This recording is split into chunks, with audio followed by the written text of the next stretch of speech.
Okay, good afternoon or good evening, everyone. Welcome to the Edith Lando Virtual Learning Center workshop supporting teachers with newcomers' mental health needs. I know some of you are joining us from here in Vancouver and others from Ontario, and I think I even saw someone joining from Manitoba. So thank you all for making time this evening to spend with us and to learn a little bit more about the needs of refugee students, in particular the needs of teachers in order to help them. So to begin, we respectfully acknowledge the traditional, ancestral, and unceded territory of the Musqueam, Squamish, and Tsleil-Waututh people. Kamkamalay, which many of you know as Vancouver, is steeped in the histories and knowledge of the original peoples of these territories. When we are talking about people who are forcefully displaced, oftentimes we think about people who are seeking asylum from other parts of the world coming into Canada, but the truth of the matter is that the Indigenous people of this land have been also forcefully displaced, have dealt with war, genocide, and so many other horrific things that are now being echoed across the world as people seek asylum here. So for today's agenda, we will talk about who refugees are, how do we identify them, how are they defined. We will talk about the Canadian context specifically. I will ask you to do a survey, particularly for teachers in the K-12 teaching area. I will introduce you to a teacher's manual that I created with the LDDI team here at the faculty. We will do some activities, and finally, I will talk to you about students' experiences and how teachers can help them, although basically everything we talk about is about how teachers can help students with refugee backgrounds. I want to take a moment just to thank Dr. Jamili Baroud, who's going to be helping with the chat box, Arsili and Nora, who are also here helping with all the tech stuff. So thank you for the entire team. This is not a production of a one-man person or one person. This is like so many people have come together to make tonight possible. So thank you. So we're going to start off with who are refugees, and this is a short video to explain that. Refugees are ordinary people who live through extraordinary times. In the country they live in, conflict or persecution have put them at risk. They have no other choice but to flee and to leave their country to seek safety. This means leaving a lot behind, one of the hardest decisions a person can ever take.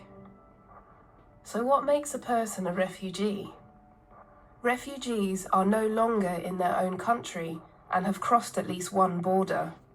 Ongoing conflict may put them at risk if they return, or they are at risk of persecution because of their nationality, race, or sexual orientation, or because they associate with a religion, a social group, or a political opinion. Some get jailed, or harmed physically, or mentally. Refugees often flee with no more than the clothes on their back and leave behind their everyday life. They may lose their home, their savings, their career, and often their family and loved ones. The journey to safety can be long and full of dangers. During the journey, people can get hurt, and sadly, many lose their lives. All of this can cause severe trauma. Fortunately, there are international laws to protect refugees. Refugees cannot be sent back to their countries if it puts them at risk. Countries have a legal obligation to let refugees in and protect them. But even in a safe country, life as a refugee can be daunting. Refugees may continue to deal with trauma. Some are separated from their family and long to reunite with loved ones. There may be challenges related to adapting to a new environment. Host countries can provide assistance to learn the language and to adapt to cultural and other differences. But when does someone stop being a refugee? Some refugees can return home if the situation in their country becomes safe enough. Others will remain and integrate in their host countries. With the right support, refugees can successfully integrate and make a new life for themselves. Some refugees eventually even become citizens of their host country. Thank you so much. Okay. So, as many of you probably know or have some insights into, our Prime Minister promised asylum to many people from different parts of the world. Since 2015, we have received over 75,000 people originating from Syria. Since 2021, so just in the past 3 years, we have received over 47,000 Afghan refugees, and we have a special program called the Canada-Ukraine Authorization for Emergency Travel Program. And for this particular program, there's an unlimited number of people who can apply, and in fact, over 2 million people from Ukraine have applied. And currently, we have 175,000 or more people who have originally from Ukraine who are now in Canada. We have 75,000 people who are refugee claimants internationally and receive refugee status and then come to Canada and have asylum here. And 16,000 are often already in Canada and seek asylum, and based on humanitarian grounds, the government gives them asylum. What you will see is, in terms of the number of people who are coming into Canada, these honestly look like really large numbers. But the reality is that there are 110 million people who are seeking asylum internationally. So if we add up these numbers, it's actually less than 1% of the number of people who are refugees in the world. And an interesting component of this is that when it comes to people who are seeking asylum here, there is a large number also of people who are coming from Eritrea, which is a country in the Horn of Africa. So for those of you who are in the Zoom who are BC teachers, please use the link to join a survey or to do a survey. There are some of you who've already done the survey, so please do not do the survey. But for the BC teachers who have not done the survey, and this is your first interaction with me, please conduct the survey. The survey is to find out what resources you have available, what resources you need, what are materials that you'd like to see to help you as a teacher. Okay. So thank you everyone for working on that survey, and hopefully you had enough time to finish it. We are now going to just talk a little bit about me, which I don't like doing very much, but as you can see, there's a lot of education there. But embedded within the education is a lot of teaching as well. I'm also a trained biology teacher.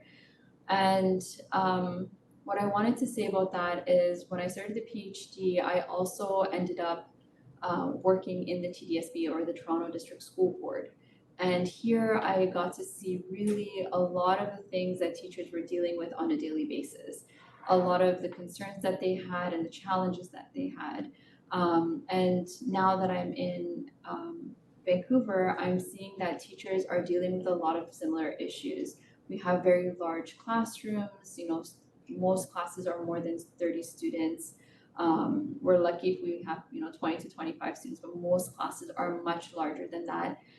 We have students that have all kinds of needs, and unfortunately our teachers are expected to do so much with so little, both in terms of time, resources, and money, and assistance. And so having seen that, when it came to my work in refugee education, I started to think about how can we assist our teachers? How can we provide a service or a resource for them so that they can be better prepared to help students that are coming from war zones? And that's what led to this manual. So if we go to the next slide, you will have a QR code for the manual.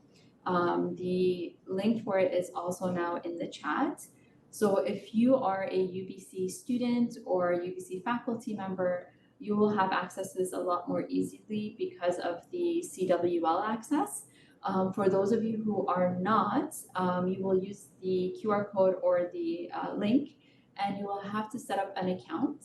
And once you set up an account, it will ask you to enroll. It's kind of set up almost like a course. It'll ask you to enroll in the class. And once you do that, you will have access to this resource. Yeah, so again, if you have access to UBC's CWL system, this will be very, very fast for you.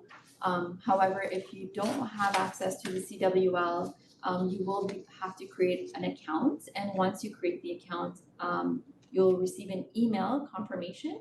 And then from the email confirmation, you'll have access to the resource.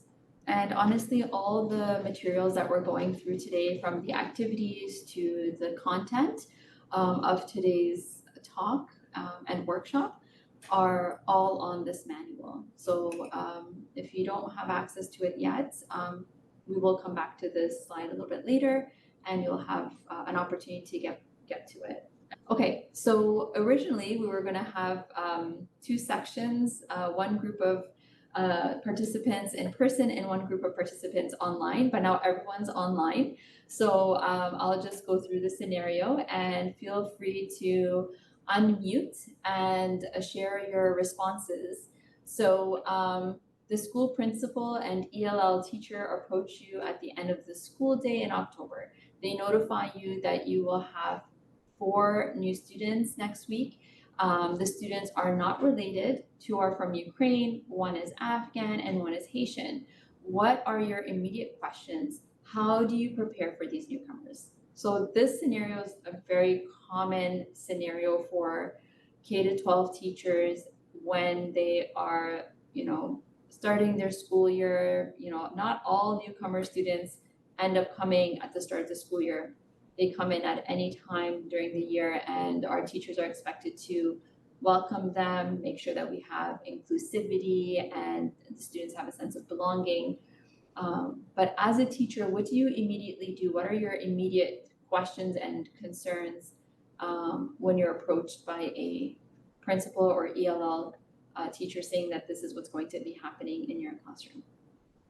You can unmute and answer, or you can also write in the chats. That happened in my school board, and the students were refugees from Africa at different ages. Most of them hadn't gone to school for many years, and they came into classrooms, and they were placed, depending on their age, in a class, for example, grade 10, grade 11, but they had no idea what to do because they couldn't speak French, they couldn't speak English, and teachers were just like saying, what am I supposed to do? Yeah, those are very real scenarios, very real situations. So thank you for sharing that. And one other thing I would like to mention Yes, is, of course. There's no services for these for students who, because most of them have gone through massive trauma, and we don't have anyone to turn to help them. Yeah. And we will talk a little bit about that as well. So I have something in the chat. Can someone read it out loud? So it says, this is an almost every month type scenario. If we have the resource, a multicultural support worker is the first stop I make. If not, a slow intake with an intake form is the best. Make a list of questions. We all should have ELL support workers in each school. Yeah. Thank you so much for the participant who... That's Tavens. Thank you so much for that response. Yeah, absolutely. I think it's a great idea to make use of the resources that the school already has, to have a list of questions. What Hamideh mentioned in terms of learning gaps is huge. This is often the case where there are learning gaps, and many teachers will also say that language is a big concern, that they may not know the national languages of Canada, which are English and French. And they may struggle to learn that, especially when they first arrive. And if there aren't resources, and if there aren't individuals in the school, whether they're Swiss workers or the multicultural workers, then it becomes the responsibility of the teacher to find ways to prepare the newcomers for all the changes that happen, right? And so we will talk a little bit about how much of a stressful situation that can be. So here is another scenario. Here we have Sierra. Sierra is a 15-year-old originally from Iraq. She's often late to class, and at least 2 or 3 classes a week, she's absent. You confront the student about her absenteeism. Sierra explains that she has started working after school to pay back for her family's flight tickets to Canada, and has trouble being on time because she also needs to drop off her little brother to school first. How do you support this student? So now we're dealing with someone who's probably, or most likely is in high school. How do you respond? How do you prepare and support the student, making sure that she is successful? Can I say it? Yes, absolutely. Yeah, sure. I have one case, one student is in that situation where she's missing lots of classes and she's not doing her homework. So I made a deal with her. I keep her after school for an hour and she does her homework and she catches up on her homework. And so far she's been finishing some stuff and she'll be able to get her credits. So that's the only way I could help her for now. Thank you. Anyone else? How do we support these students? Sometimes they're not necessarily students who come from war zones. Sometimes we do have students who just have a great deal of responsibilities. And we all know that absenteeism is one of the key factors in students being unsuccessful in high school. So are there any other strategies that you have? It's along the same lines as what Hamida just shared, but I think just treating students like humans and understanding that their lives extend far beyond the classroom and having, empathy and understanding, but also flexibility, I think is really important, whether that's, when they submit assignments, when they arrive to class. I just think being able to adjust accordingly to each student's kind of diverse needs, as difficult as that can be, would be, I think, a positive way forward. Yeah, absolutely. That would be ideal to have teachers who have flexibility, perhaps starting the class with something that may not be as rigorous. Therefore, if they do come in a little bit late, that they're not missing on something that's extremely important. And flexibility in terms of deadlines, as Jamili mentioned, is really important. Many people don't realize that when people, newcomers coming to Canada, have received asylum, they are expected to pay back for the tickets that they paid to come to Canada. So the government takes that and pays for their tickets, but then these newcomers are expected to pay back that ticket price. And because oftentimes they don't want to be seen as a burden to society or to the system, they try to get jobs very quickly and try to pay back this loan. Oftentimes parents are struggling to make ends meet, and so therefore if they have older children, they expect them to take on more responsibilities. So you will see many students who are newcomers taking on more responsibilities sometimes than the average student in your class, because they're trying to support their families and somehow also do well in school. So thank you, Jamili, for that answer. We also have an answer from Tavens in the chat, who says, I also ask them if they need or want to talk to someone, school counselor or cultural support worker. Yeah, absolutely. It's really important for them to feel like they can come to you and tell you what their concerns are, because that is the only way through communication that you can come to a resolution or come to a solution for that student that would be best for them. And so thank you for that answer. If there are counselors or multicultural workers who they would feel more comfortable speaking to, that'd be really great. Okay, so we have an online activity. So using the template that I'm going to show on the side here in a moment, I want you to basically write a poem.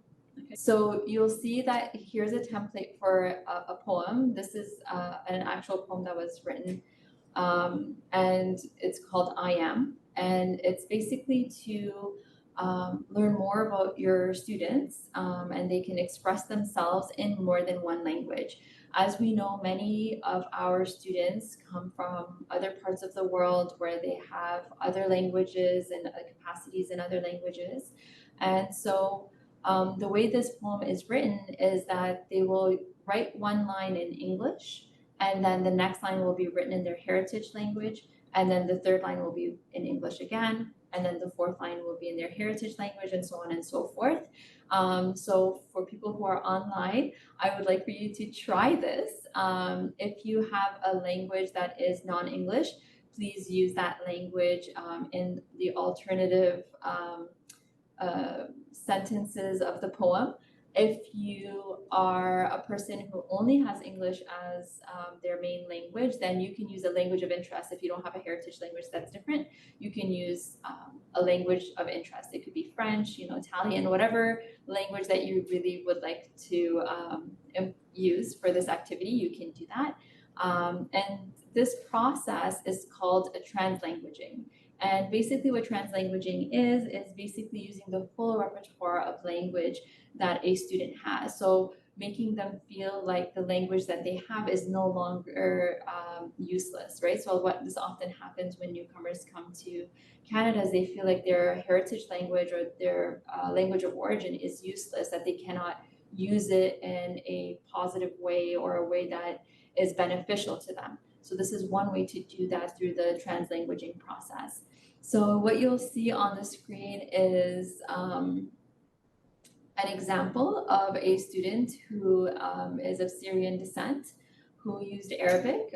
So they wrote the poem in English, and then they started to input words from Arabic. And so this is like midway through the poetry writing process. And when you look at the manual, you'll actually see this is scaffolded quite well. There are videos that you can watch by the Iranian Canadian poet Nassim Askari, who has a spoken word poem that's very similar, and then different aspects of this assignment that you can do in your class. We also have a comment in the chat. Of course. Or they're just thinking about children and youth who don't have print literacy. So creating a recording of their poems, so they can share their thinking in that language or those languages, messaging to them that those languages are assets, regardless of whether or not they have the print literacy. Yes, thank you so much. That is really, really important because that is absolutely true. They may not have the print literacy for sure. And giving them the alternative, as you mentioned, is perfect. So thank you for sharing. Okay. So for this activity, you can have groups of 2 or 3 to work together. So this was supposed to be for the in-person folks. Essentially, you take a long sheet of paper and you put it on the ground, and you have one student lie down on the ground, and then you will have another student trace their body. And as they're tracing the body of their peer on the floor, they ask different questions, different probing questions. And those questions are provided here on the screen. So for example, when they reach the head of the friend, what do you think about? What do you worry about? What do you dream about? And these questions essentially get the students to get to know each other a little bit better. They help them talk about their journeys. Often students who come from war zones or who have been displaced have a hard time discussing these things, and this can be a way to do that in a more safe environment. Again, this is not something that perhaps you would start the school year off with. Maybe a little bit later on when the students are more comfortable with each other. And also something to consider is proximity of students to each other, right? So this has to be done in a way that students are mature. And when they answer the questions, the student who is tracing, if they're in groups of 2, if they are in pairs, the person who is doing the outline would draw or write the answers around the body of the student. If it's groups of 3, that actually makes it a little bit easier because you can have the third person write out or draw out the answers. Moving forward, talking about the BC context, I was really pleased to see that so many of our participants tonight are actually from Victoria, because this is a place where many people who originate from war zones are resettling. We also have folks going to Abbotsford and Kamloops. Why they're going specifically to these regions, we don't know exactly, but this is very unique to BC compared to what's happening in Ontario, where the vast majority of newcomers continue to resettle in the cities and the larger towns. Now, when we talk about refugee students, knowing from a few slides back that they're coming from so many different backgrounds, so many different places, they may or may not have experienced war directly, they may or may not have experienced refugee camps, they may have lived in urban centers. They may have gone to multiple different countries before coming to Canada. And that means that they have various educational trajectories, and there is no one method to teach them. I wish that there was a cookie cutter way of teaching them. I would tell you, and you would go about your way and be excellent teachers in using that method. But there isn't just one method. And as Jimmy mentioned earlier, having a very empathic response, having a very caring response to students is very important, because it goes back to what was said by Hamide earlier, which is that many students are dealing with so much loss and so many grievances that it becomes very difficult to now handle their mental health situation, in addition to successfully do the work in school. So we need to work together to bring all these different aspects in a way that we can teach them in a very positive way, in a good way. So it's often important for you to understand where the student comes from, even if they did not experience, like I said, the war themselves directly. Their parents probably did. They are informed in their lives about that culture and about that background. And also that gives you an idea of how they look at education. How do they look at schooling?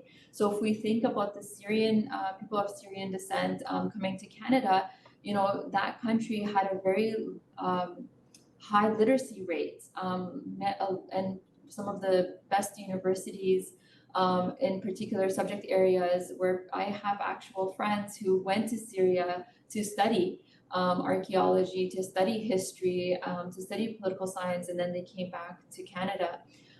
So their view around education is very high. When we're talking about people of Afghan descent or Afghans who have recently come to Canada, we know that currently there is a ban on girls after the grade 6, or basically age 12, going to school. And so they view education as something that's really important to them, and they really push their children, particularly their daughters, to be more successful in education, because those opportunities are not there in their home countries. And with Ukrainians, again, different viewpoints, different way of looking at education, and it's important for us to know that as teachers. So another aspect of coming to Canada and dealing with the mental health aspect is the escape and refugee situation. So they might have lived in camps, they may not have lived in camps, they might have gone to multiple different schools in multiple different countries, or they may not have gone at all, as mentioned by Jamili. This might be their first experience coming to a school in BC, and now you're dealing with that learning gap. And what's important for us to consider is, how do we come to teaching from a strength-based approach? How do we see their backgrounds and their experience in a positive light and not in a negative light? But at the same time, to be informed on that trauma, to be informed on that negative aspect of loss. So there are multiple stressors that lead to trauma, and this is a very long list of them. Some of these issues are related to colonization and imperial interest. Oftentimes this is not spoken about, but this is what leads to intergenerational trauma. So even when people have left those countries and they come to Canada, they're still dealing with the after effects of that. As teachers, it's important for you to think about co-traumatization. If you have students coming to you telling you their stories, you want to pace yourself. You want to know what your own triggers are, so that you're healthy and well, so that you can help your students. If we think about trauma as a harm that is done, or a wound that is done on the mind, we can find a way to resolve it and to heal from that. And there's so many forms of healing that we can employ as teachers, whether that's through art, whether that's actually through integration in our classrooms, having a welcoming and warm environment for them. We can heal that. But if we think of trauma as just an event or multiple events, what happens is that we don't think about the healing process, and we're constantly thinking about that negativity of trauma and the difficulty of overcoming it. Resettlement is a huge part of the traumatic experience. Often people think about, oh, it was the war that was traumatic, or it was uprooting that was traumatic, and leaving family behind was traumatic. But the reality is, most people will actually say that resettlement is actually more difficult for them than even experiencing war. And this comes from readjustment, culture shock, also the possibility of having a certain level of peace that brings up that trauma from the past. Because remember that trauma is a wound that can resurface at a later date. And so as educators, it's really important for you to know that the research shows that you play such a huge role in their well-being and integration. So these are multiple stressors that come with resettlement. I will just focus on one, which is the feeling of silence. A lot of newcomers will not tell you their difficulties or the issues that they're facing because they don't want to sound ungrateful. They don't also want to have a negative response. Remember that many of these people are coming from situations that they did voice their discontent.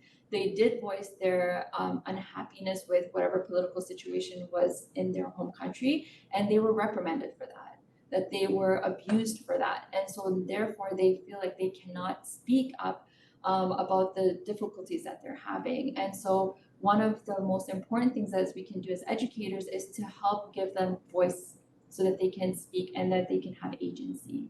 So the responses, so as teachers, these are some of the things that you will see in terms of a response to trauma that your students have. They will mentally shut down. They will become mute, they will become quiet, or they might actually become more aggressive. They oftentimes do not seek psychological treatment. There's a stigma around that. They usually don't go towards that. Also, they might have survivor's guilt. They have family and friends who are still living in those camps or still living in that hostile circumstance of war. And they feel like they don't have the right to feel negative, that they don't have the right to feel the trauma or to feel the negativity. And when they do speak about it, they have shame and guilt. So this is another part of that you will probably experience as a teacher dealing with their mental health issues. It's important for us to recognize that they have their own coping strategies, but oftentimes this is very different from the way that we see coping strategies or ways of dealing with our mental health. They are often more communal in nature. So being with friends, being with family, staying in communication with friends and families from the places that they originate and the places that they've traveled to, participating in faith groups. Many of these people have very religious components to their well-being, and their spirituality is a part of their healing process. What we've learned is if the parents have positive thought processes and ways of looking at things, then it's more likely that their children actually don't show signs of PTSD. So another part of this is also making sure that the parents are well.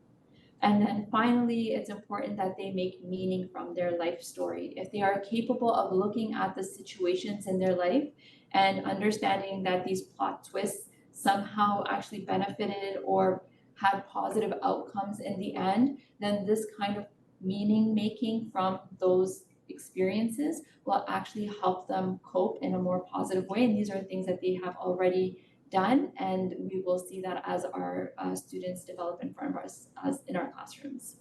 So the manual, you all now have access to the manual. The link is in the chat. I encourage you to use the manual as best as you can as educators. We also have a survey at the end of the manual that you can respond and give us some feedback on the use of that manual, and help us improve it. And any other resources or materials that you need, we're open to that, and we're here to support our teachers and help you along the way. So that concludes my presentation and the workshop for today. If you have any questions, please feel free to unmute or write in the chat. Moment. I'm sorry that I was late. Thank you so very much. Are we able to share the link to the manual with colleagues? Celine wants to know. At this time, I guess you can, but I urge you to provide us with feedback so that we can improve the manual in any capacity. We will most likely be creating a course from that manual to help teachers provide some sort of certification and use in the schools. So if you could also share the survey with your colleagues, that would also help us understand what kind of resources and materials you need as teachers. She says for sure that sounds good. Thank you, Celine. So thank you everyone for joining us today and being part of this workshop. I hope you found it helpful, and I hope that you're able to use some of this knowledge and some of these activities in your classrooms moving forward. Thank you and good night.